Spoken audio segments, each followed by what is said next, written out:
Hello, this is Andrea Williams of Christian Concern. We live in unprecedented times. The coronavirus pandemic has locked us down into our homes, and there's a sense in which there is a silence and a difference all around, but also the reality of our own mortality. There is fear in the air, the fear of death. And for that, we're going to extreme precautions everywhere.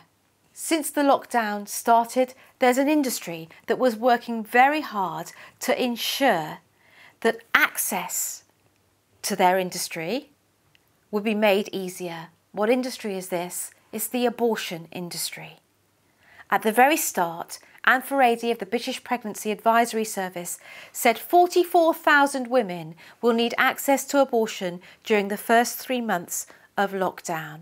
She said that the government needed to make it easier for women to do that, and there would be a need for DIY abortions. In response initially to that, the government said clearly, and said this on the floor of the House, Matt Hancock first on the floor of the House of Commons, that no change would take place with regard to abortion law. And then Lord Battelle on the floor of the House of Lords. We have no proposals to change any abortion rules as part of the COVID-19 response. It is not right to rush through this type of change in a sensitive area like abortion without adequate parliamentary scrutiny. That was the week of the 24th of March. But that weekend, the abortion industry continued to lobby hard the civil servants, lobby hard the Department of Health. And by the end of that weekend, we saw a U-turn. And we saw permission for abortion to be extended to the home. That was clearly anti-democratic because they bowed to the pressure of the abortion industry, which meant that the abortion industry had no regard for what had been said, promised on the floor of the House of Lords, or what the ministers of state were actually saying. They forced and played so hard that in the end they got what they wanted. But that was anti-democratic and there was no scrutiny. It's anti-women because women just deserve better.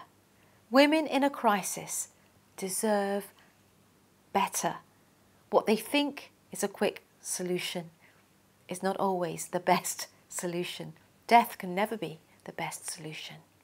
It also failed to protect lives. Why? Because 44,000 human beings will not see life, but will be done away with by DIY abortions. The price of life expended just like that. And so this is why Christian Concern is pursuing a judicial review. We want to hold the Department of Health and Social Care to account for the decisions that they have made, for this huge U-turn that they made. But you know, they simply bowed to the pressure of the abortion industry. And it's really there that we need to begin to expose the methods, the process, their lack of regard for the law, for democratic process, their willingness, because such is their avid pursuit of abortion, their ideological pursuit of abortion, that they seem to stop at nothing to get what they want. We need to expose this for the good of democracy, for the good of women, and to protect our lives and the lives of future generations.